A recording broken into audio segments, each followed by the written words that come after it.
Pemirsa, barangkali Anda sering mendapatkan penawaran untuk pinjaman kredit tanpa agunan atau KTA. Apa itu sebenarnya KTA dan bagaimana pula cara mudah untuk mendapatkannya? Bersama saya Chandra Dewi, Anda menyaksikan Cerdas 5 Menit. Di studio Metro Manulife kali ini saya telah ditemani oleh Bapak Anang Mas Fuad, Head Personal Loan dari Permata Bank. Selamat pagi Pak Anang. Selamat pagi Chandra. Pak Anang, langsung saja bisa dijelaskan apa yang dimaksud dengan kredit tanpa agunan ini Pak? Oh ya, kredit tanpa agunan atau sering disebut dengan KTA itu adalah fasilitas pinjaman tunai bagi nasabah perorangan yang bisa digunakan untuk apa saja. Misalkan untuk keperluan renovasi rumah atau untuk rencana pendidikan atau untuk mungkin rencana pernikahan juga. Jadi karakteristik dari produk ini adalah biasanya cicilan tetap dengan jangka waktu yang tertentu, biasanya 1 sampai 5 tahun. Oke, jadi batas maksimal dari peminjamannya itu 1 sampai 5 tahun ya Pak ya? Iya, rata-rata di market adalah 1 sampai 5 tahun saat ini. Oke, kalau berbicara mengenai besar bunganya, kiranya bunganya bagaimana ini Pak Anang? Apakah lebih besar dibandingkan kredit lainnya atau bagaimana? Iya, kalau bunga KTA itu di pasaran saat ini berkisar antara 1 sampai 2%. Biasanya akan semakin kompetitif kalau misalkan nasabah tersebut merupakan nasabah dari bank yang bersangkutan. Misalkan dia sudah mempunyai rekening di bank tersebut, atau dia punya kartu kredit di bank tersebut, ataupun dia menyalurkan gajinya di bank tersebut, sehingga bank pada saat melakukan proses analisa kredit, bank sudah betul-betul mengetahui tentang kondisi nasabah tersebut. Batas nominal dari jumlah yang bisa dipinjam, minimal maksimalnya berapa? Rata-rata di berbagai bank itu berkisar antara 5 sampai 300 juta. 300 juta masih bisa ya Bisa. Pak ya? Oke, siapa saja sih yang bisa mengajukan kredit tanpa agunan ini Pak? Ya, pada dasarnya kredit ini dia ditujukan ke karyawan, profesional, ataupun wirausaha.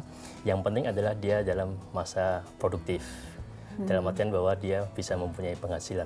Oke, nah kapan kiranya kita bisa mengajukan kredit tanpa agunan ini? Sebetulnya sih kapan saja, tapi yang penting adalah bahwa dia sudah ada satu kebutuhan atau rencana kebutuhan, sehingga penggunaan dari dana tersebut adalah sesuai dengan tujuannya. Oke, nah persyaratannya, pasti ini karena tanpa agunan, Iya. kalau yang saya pikir ini barangkali agak lebih berbelit-belit nih, lebih banyak persyaratannya. Sebenarnya enggak bagaimana? juga Mbak Chandra, jadi syaratnya cukup pertama adalah dia tentu warga negara Indonesia, ya, domisili di Indonesia. Usia produktif itu biasanya sekitar 21 sampai 60 tahun. Dia harus punya KTP dan saat ini mewajibkan untuk mempunyai NPWP. Itu aja. Harus punya NPWP juga ya Pak ya, paling tidak ya? Iya, paling tidak seperti itu. Oke, nah bagaimana caranya kita bisa mengajukan kredit tanpa agunan ini Pak? Nah, ini menarik. Sebenarnya kalau mengajukan adalah ada berbagai cara.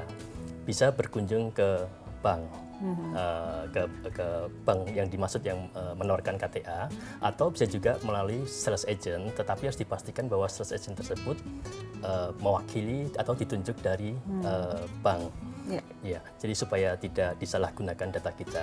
Nah, paling bagus adalah kalau misalkan datang ke bank, di mana di bank tersebut ada fasilitas, bisa diisi langsung aplikasinya, dan bisa langsung direkod sistem oleh bank, sehingga akan memudahkan bagi si customer pada saat mengajukan.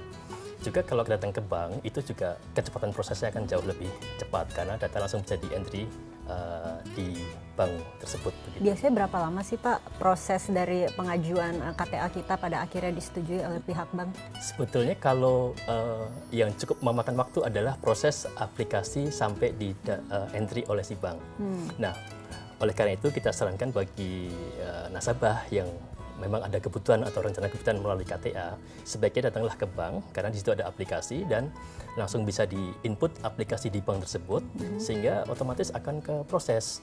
Nah, dengan demikian pada saat data sudah diproses itu masuk ke sistem dalam bank, itu prosesnya hanya memakan waktu kurang lebih 1 hari, sudah bisa dicarikan ke rekening bank tersebut. Oke, yang penting data-data dari kita sudah lengkap ya Pak ya? Betul, jadi isilah data dengan lengkap dan benar untuk itu. Baik Pak Anang, terima kasih banyak atas kehadiran dan juga informasinya yang pastinya bermanfaat bagi pemirsa di rumah. Terima kasih sama-sama Bu Chandra. Dan pemirsa, demikianlah Cerdas 5 Menit, Cerdas Finansial untuk episode kali ini. Saya Chandra Dewi, terima kasih atas perhatiannya. Sampai jumpa. Dipersembahkan oleh